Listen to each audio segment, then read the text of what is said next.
नमस्कार दोस्तों। अपने में मौलिक अधिकार चल रहे थे और मौलिक अधिकारों की सोचा था कि एक ही क्लास में पूरे मौलिक अधिकारों को कंप्लीट कर दूंगा, बट टेक्निकल मिस्टेक की वजह से उसमें 4 ही मौलिक अधिकार कंप्लीट हो पाए। बाकी के जो 2 मौलिक अधिकार हैं, पांचवा और छठा, वो इस क्लास में कंप्लीट करेंगे हम।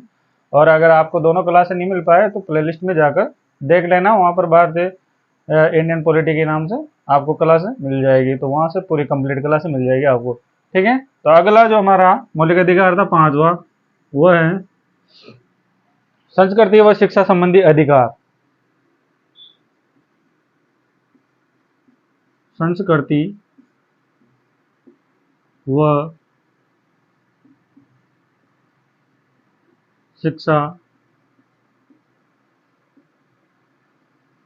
संबंधी अधिकार, और ये हैं 29 से लेकर 31।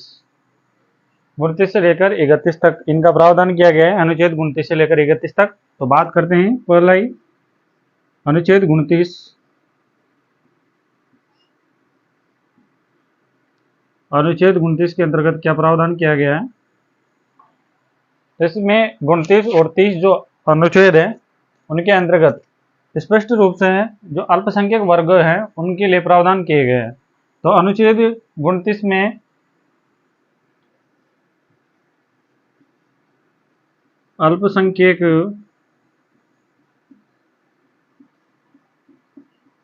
वर्गों के हितों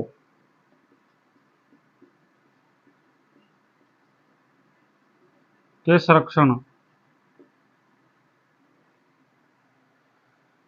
तो अनुच्छेद जो 29 है उसके अंतर्गत अल्पसंख्यक वर्गों के हितों के संरक्षण की बात कही गई है।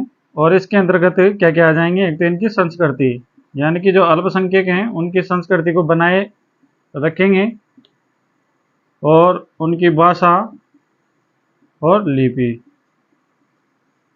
इनको बदला नहीं जाएगा। अल्पसंख्यकों के अल्पसंख्यक वर्गों के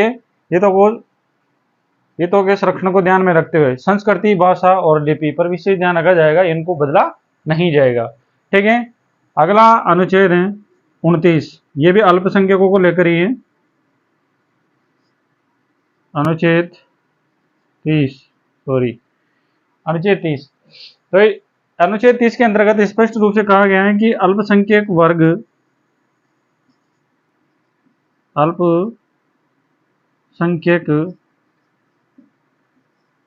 वर्ग अपने शिक्षण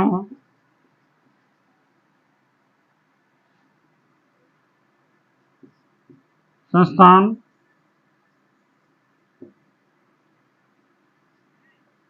व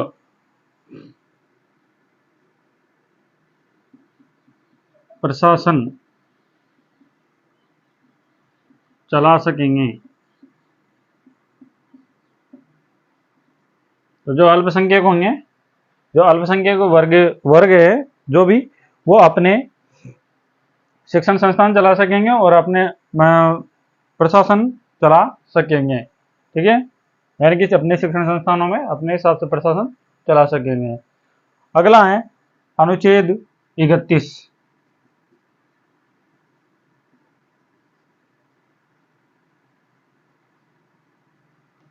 अनुच्छेद 31 आपको पता है संपत्ति का अधिकार का वर्णन किया गया था इसके अंतर्गत।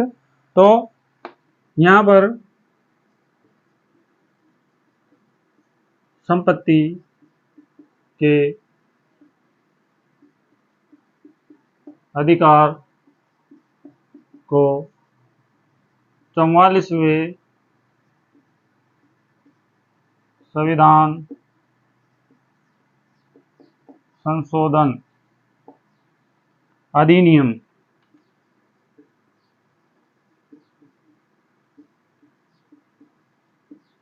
1978 की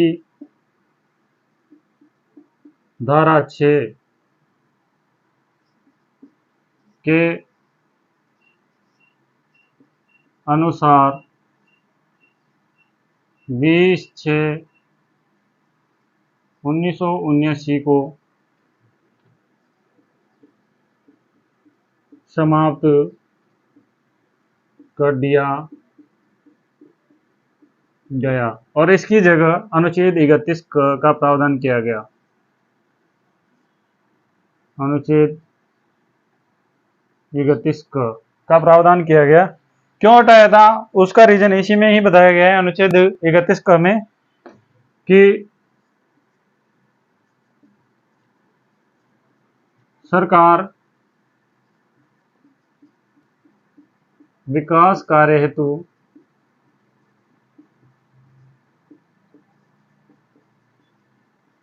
आपकी संपत्ति का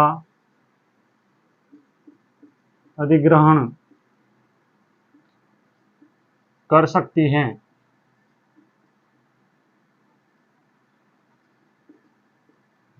क्योंकि आपको पता है, अगर कोई भी विकास कार्य होता है और किसी की संपत्ति उस क्षेत्र के अंतर्गत आ जाते हैं तो कोई भी अपनी इच्छा से अपनी संपत्ति को देना नहीं चाहेगा।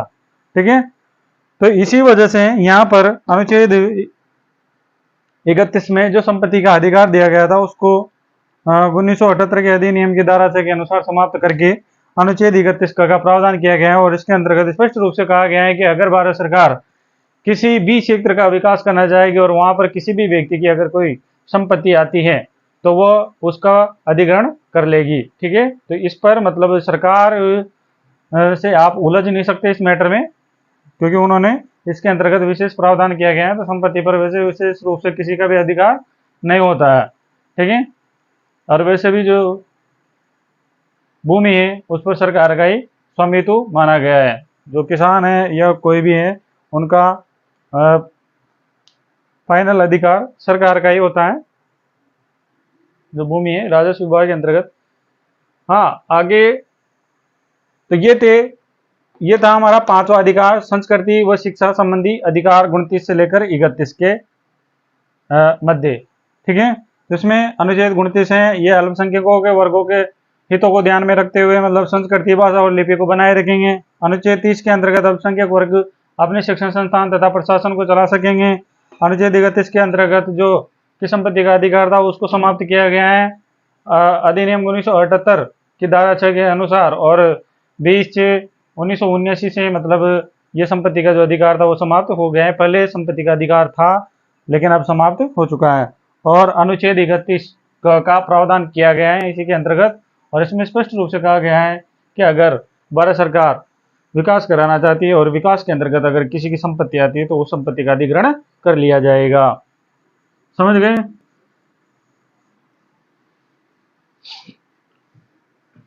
अगला जो अधिकार है वह इन्हीं अधिकारों की रक्षा के लिए उस अधिकार का प्रावधान किया गया है, यानी कि संवैधानिक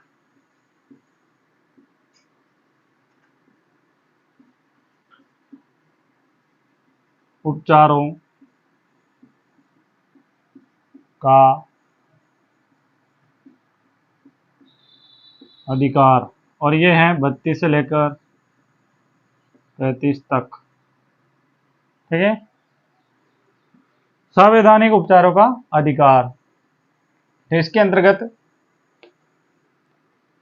यानी कि भाग 3 के अंतर्गत 12 से लेकर 35 के मध्य जो अनुच्छेद है उनको बनाए रखने के लिए और उनका सुरक्षा करने के लिए संवैधानिक उपचारों के अधिकारों की व्यवस्था की गई है। क्योंकि अधिकार तो दे दिए गए हैं लेकिन अगर उनका किसी भी प्रकार से पालन नहीं करवाया गया या फिर उनका संरक्षण नहीं किया गया तो कोई भी अधिकार हो वो बहुत जल्दी समाप्त हो जाते हैं। तो ऐसा नहीं है, इनको प्रभावी बनाने के लिए, इनको महत्व समझाने के लिए, इनको सख्ती से लागू करवाने के लिए ही संवैधानिक उपचारों के अधिकारों का प्रावधान किया गया है।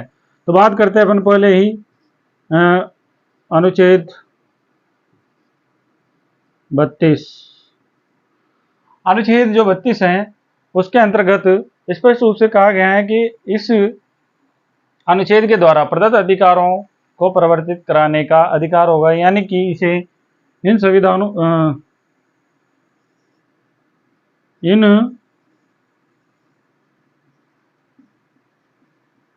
अधिकारों को लागू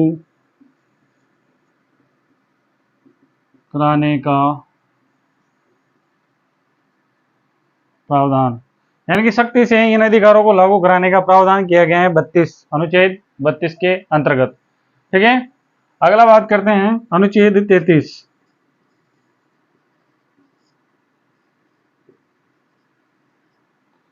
अनुच्छेद 33 के अंतर्गत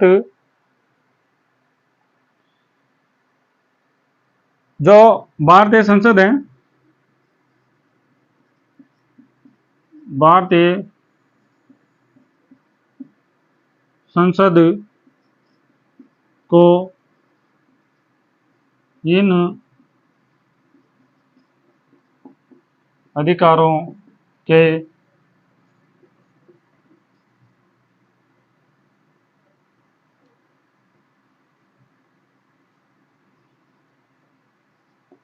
संरक्षण का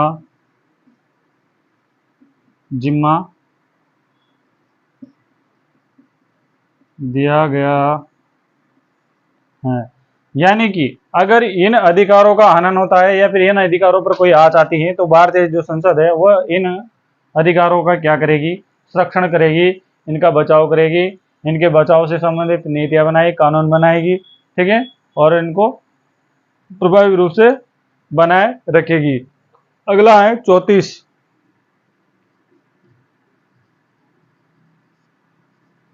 अनुच्छेद 34। अनुच्छेद 34 के अंतर्गत कहा गया है कि जहां जहां सेना विधि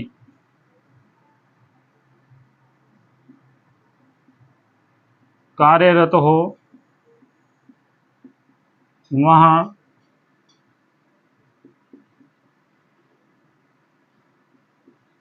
यह अधिकार अप्रभावी रहेंगे, क्योंकि सेना विधि यानी कि अगर कहीं किसी क्षेत्र में कोई संकट खड़ा हो गया है, किसी भी देश के किसी भी क्षेत्र में कोई संकट खड़ा हो गया है और वहां पर आपातकालीन परिस्थितियां बन गई हैं और वहां पर जो इंडियन आर्मी है वो शासन का संचालन करे, यानी कि राष्ट्रपति शासन लागू हो गया है सीधा सा, तो उस क्षेत्र में लोगों की मुसीबतों को ध्यान में रखते हुए या फिर लोगों के प्राणों को ध्यान में रखते हुए उनको बचाते हुए इन अधिकारों का वहाँ पर कोई उपयोग नहीं रह जाता है, क्योंकि पहली प्राथमिकता मानव के प्राणों की है। तो जहाँ पर आपातकालीन परिस्थितियाँ पैदा हो जाती हैं तो वहाँ पर पूरे के पूरे जो 6 अधिकार हैं उनका पालन करना संभव नहीं रह पाता है। और इस प्रकार से मतलब इसीलिए स्पष्ट रूप से पहले ही कहा गया है कि अगर ऐसी कोई आपातकालीन परिस्थितियां पैदा हो जाती हैं और जहां पर सेना विधि कार्यरत है तो वहां पर ये जो अधिकार है वो स्वतः ही क्या हो जाएंगे, अप्रभावी हो जाएंगे। ठीक है, और अगला है अनुच्छेद 35।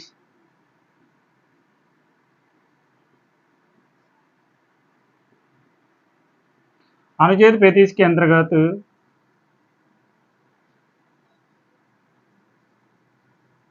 इन अधिकारों को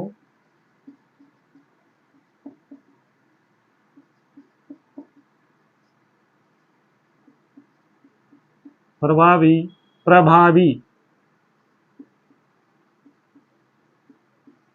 बनाने के लिए उपबंध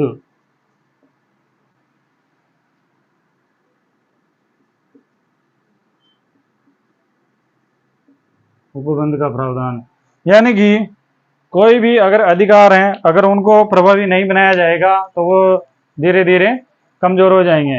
ठीक है, तो इसीलिए अधिकारों को प्रभावी करने के लिए ही अनुच्छेद 35 के अंतर्गत ये प्रावधान किया गया है कि भारत सरकार जो है वो उनका उपबंध करे। ठीक है, अगर वीडियो अच्छी लगी हो तो लाइक करना, शेयर करना और सब्सक्राइब करना। ठीक है, ताकि ज़्यादा से ज़्यादा मतलब आप लोगों के पास पहुंच सके और आप लोगों को सही समय पर सही क्लासेस मिल सके और वैसे भी जो RS प्री का जो एग्ज़ाम है वो आने वाला है, तो उससे पहले पहले हमारी कोशिश यही रहेगी कि हम जो पॉलिटिकल की जो क्लास हैं उनको पूरी तरह से कंप्लीट कर दें। और फिर पटवारी भी आ रहा है, तो पटवारी और RS प्री का सिलेबस पॉलिटिकल का लगभग लगभग एक जैसा ही है। तो थैंक यू, धन्यवाद।